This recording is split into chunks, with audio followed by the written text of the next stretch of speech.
નમસ્કાર વાલા વિદ્યાર્થી મિત્રો, સ્વાગત છે તમારું। આજે વાત કરીશું ધોરણ 6માં સામાજિક વિજ્ઞાનની આપણી જે વાર્ષિક પરીક્ષા તારીખ 20/4/2026ના રોજ જે પેપર લેવામાં આવનાર છે તેનું મોસ્ટ આઈએમપી સચોટ સોલ્યુશન આજે આ વિડીયોમાં કરીશું। મિત્રો, વિડીયોની શરૂઆત કરીએ તેના પહેલાં ખાસ ચેનલમાં નવા હોય તો ચેનલને અવશ્ય સબસ્ક્રાઈબ કરી વિડીયોને લાઇક અને સેવ કરવાનું ન ભૂલતા। તો વિદ્યાર્થી મિત્રો, ધોરણ 6ની અંદર આપણી જે સામાજિક વિજ્ઞાનની પરીક્ષા લેવામાં આવનાર છે તેની વાત કરીશું। પ્રશ્ન 1 છે ખલગ્યા પૂરો।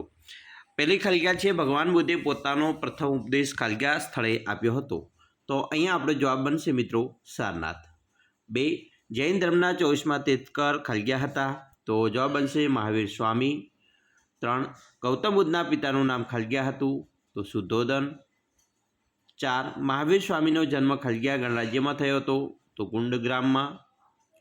5, બૌદ્ધ સાધુઓના નિવાસસ્થાને ખલગ્યા કહેવાય, તો એને વિહાર કહેવાય।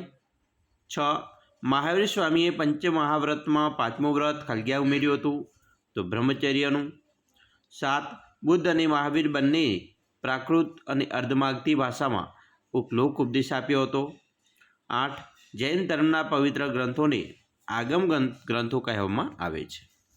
પ્રશ્ન 2, એનો અ છે, નીચે આપેલા વિકલ્પમાંથી યોગ્ય વિકલ્પ પસંદ કરવાનો છે। આપણે અહીંયા ડાયરેક્ટ જવાબ લખીશું। મૌર્ય વંશની સ્થાપના કોણે કરી હતી, તો ચંદ્રગુપ્ત મૌર્યએ। ચાણક્ય દ્વારા લખાયેલા કયું પુસ્તક વહીવટી તંત્રની માહિતી આપે છે, તો અર્થશાસ્ત્ર। 3, કયા યુદ્ધ પછી સમ્રાટ અશોકનું હૃદય પરિવર્તન થયું, કલિંગનું યુદ્ધ। 4, અશોકે બૌદ્ધ ધર્મના પ્રચાર માટે પુત્ર મહેન્દ્ર અને પુત્રી સંઘમિત્રાને ક્યાં મોકલ્યા હતા, તો સિલોન, શ્રીલંકા। 5, મૌર્ય કાળમાં ખેતી વિભાગના વડાને શું કહેવાય, તો એને શીતાધ્યક્ષ કહેવાય। 6, બિંદુસારે વિદ્રોહ દબાવવા માટે અશોકને કયા પ્રદેશમાં મોકલ્યો હતો, તો તક્ષશિલામાં। 7, ગુજરાતમાં અશોકનું શિલાલેખ કયા શહેરમાં આવેલ છે, જૂનાગઢ, ગિરનારની તળેટીમાં। 8, મેગસ્થનીસ કોનો રાજદૂત હતો, તો શૈલ્યુક્ષ નિકેતરનો। મિત્રો, પ્રશ્ન 2 જોઈશું। નીચે આપેલા પ્રશ્નોના જવાબ આપવાના છે, જેમાં 1, ગુપ્ત યુગને ભારતનો સુવર્ણયુગ શા માટે કહેવામાં આવે છે? જવાબ, ગુપ્ત યુગમાં ભારતીય સાહિત્ય, કલા, વિજ્ઞાન, સ્થાપત્ય અને રાજકીય ક્ષેત્રે અભૂતપૂર્વ પ્રગતિ કરી હતી। આ સમયમાં દેશમાં શાંતિ, સુરક્ષા અને સમૃદ્ધિ હતી, તેથી તેને સુવર્ણયુગ કહેવાય છે। 2, સમુદ્રગુપ્તની સિદ્ધિઓ જણાવો। તો સમુદ્રગુપ્ત એક મહાન વિજેતા અને કુશળ શાસક હતો। તેણે આર્યાવર્તના અને દક્ષિણ ભારતના ઘણા રાજ્યો જીત્યા હતા। તે સંગીત પ્રેમી હતો, સિક્કા પર વીણા વગાડતો દર્શાવ્યો છે અને તેણે અશ્વમેઘ યજ્ઞ પણ કરાવ્યો છે। 3, હર્ષવર્ધન દ્વારા લખાયેલા કોઈપણ 2 નાટક, જેમાં એક પ્રિયદર્શિકા અને બીજી રત્નાવલી અથવા તો નાગાનંદ। પ્રશ્ન 3, નીચે આપેલા વિધાનો ખરા છે કે ખોટા તે લખવાના છે। વિધાન 1, મહાભારતની રચના વેદવ્યાસે કરી હતી, તો વિધાન ખરું છે।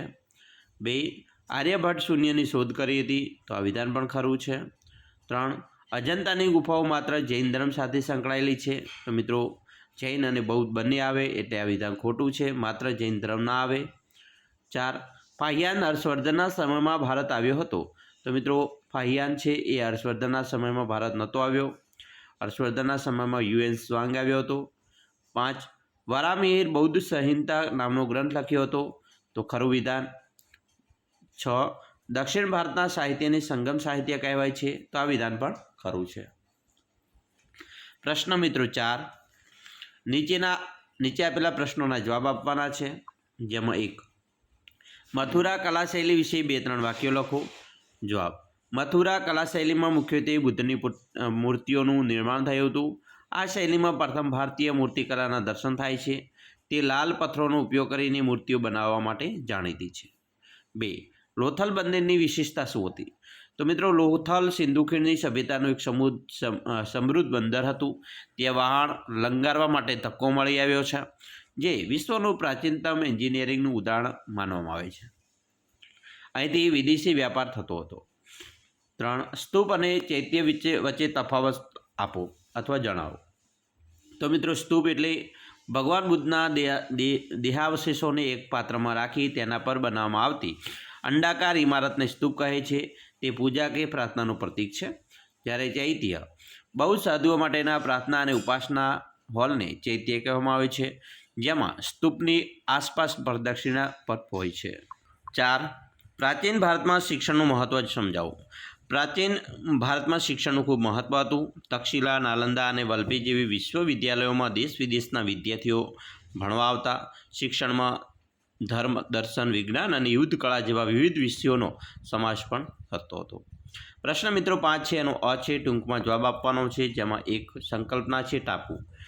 તો ટાપુ વિશે જોઈએ કે જે ભૂમિભાગ ચારે બાજુથી પાણીથી ઘેરાયેલો હોય તેને ટાપુ કહેવામાં આવે છે. ઉદાહરણ તરીકે લક્ષદ્વીપ અને અંદમાન નિકોબાર ટાપુ. 2. ગેડ પર્વત એટલે શું? ભૂગર્ભીય હલચલને કારણે જ્યારે પૃથ્વીના પડમાં કરચલીઓ કે વળાંક ફોલ્ડ પડે છે ત્યારે બનતા પર્વતને ગેડ પર્વત કહે છે. ઉદાહરણ તરીકે હિમાલય અને આલ્પ્સ. 3. ઉચ્ચ પ્રદેશ અને મેદાન વચ્ચેનો તફાવત. ઉચ્ચ પ્રદેશ સમુદ્ર સપાટીથી આશરે 180 મીટરથી વધુ ઊંચાઈ ધરાવતી હોય અને ઉપરથી ટેબલ જેવો સપાટ ભાગ હોય તે, જ્યારે મેદાન સમુદ્ર સપાટીથી આશરે 180 મીટરથી ઓછી ઊંચાઈ ધરાવતો હોય અને સમતલ અને ફળદ્રુપ ભૂમિ ભાગ હોય તે. 4. પર્વતના પ્રકાર, જેમાં ગેડ પર્વત, ખંડ પર્વત, જ્વાળામુખી પર્વત અને અવિશિષ્ટ પર્વતનો સમાવેશ થાય છે. 5. મેદાનનું નિર્માણ કેવી રીતે થાય છે? તો મિત્રો નદીઓ, પવન, હિમનદીઓ દ્વારા ઘસડાઈને લાવવામાં આવેલા કાંપ, માટી અને રેતીના નિક્ષેપણ, જમાવટથી મેદાનોનું નિર્માણ થાય છે. 6. પર્વતોના માનવ જીવનને કેવી રીતે ઉપયોગી છે? તો મિત્રો પર્વતો નદીઓનું ઉદ્ગમ સ્થાન છે જે મીઠું પાણી પૂરું પાડે છે. સરહદ પર કુદરતી દિવાલની જેમ રક્ષણ કરે છે અને પ્રવાસન, જંગલ, સંપત્તિ તેમજ ખનિજો માટે ખૂબ જ મહત્ત્વના છે. મિત્રો પ્રશ્ન 5 એનો બ છે, ભારતના રેખાંકિત નકશામાં વિગતો દર્શાવવાની છે. મિત્રો આપણે એક અહીંયા સામાન્ય એવો ભારતનો નકશો આપણે છે દોરવાનો પ્રયત્ન કરીશું. બરાબર. અહીંયા મિત્રો ખાસ આ પ્રકારનો નકશો ભારતનો હોય છે. બરાબર, તો આપણે એને યોગ્ય રીતે આ રીતે દર્શાવીએ. અહીંયા નીચે મિત્રો હજી જઈ શકાય. ચાલો, અરબ સાગર, તો મિત્રો તમારે અહીંયા બતાવવાનો છે અરબ સાગર. અંદમાન નિકોબાર ટાપુઓ અહીંયા જે આપેલો છે એ અંદમાન નિકોબાર ટાપુઓ છે. નર્મદા નદી બતાવવાની આવે તો મિત્રો તમારે આ બાજુ બતાવવાની છે. બરાબર. થરનું રણ તો અહીંયા રાજસ્થાનની અંદર બતાવી દેજો. ગંગાનું મેદાન તો મિત્રો આ જે ઉત્તર પ્રદેશ છે તે ગંગાનું મેદાન છે. નીલગિરીનો પર્વત તો મિત્રો અહીંયા નીલગિરીનો પર્વત છે એ દક્ષિણ ભાગમાં બતાવી દેવાનો છે. આ પ્રકારે તમારે ભારતના નકશામાં બતાવવાનું છે. પ્રશ્ન 6 ટૂંકનોટ લખવાની છે. પર્વતોનું મહત્ત્વ. પર્વતો વાદળોને રોકીને વરસાદ લાવવામાં મદદરૂપ થાય છે. નદીઓ પર્વતોમાંથી નીકળે છે જે ખેતી અને પીવા માટે પાણી આપે છે.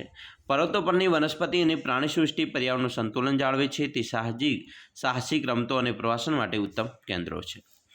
2. ભારતના ટાપુ સમૂહો. ભારત પાસે 2 મુખ્ય ટાપુ સમૂહો છે. પશ્ચિમમાં અરબ સાગરમાં લક્ષદ્વીપ ટાપુ આવેલા છે જે પરવાળાના બનેલા છે. પૂર્વમાં બંગાળની ખાડીમાં અંદમાન અને નિકોબાર ટાપુ આવેલા છે જે વ્યૂહાત્મક રીતે ખૂબ જ મહત્ત્વના છે.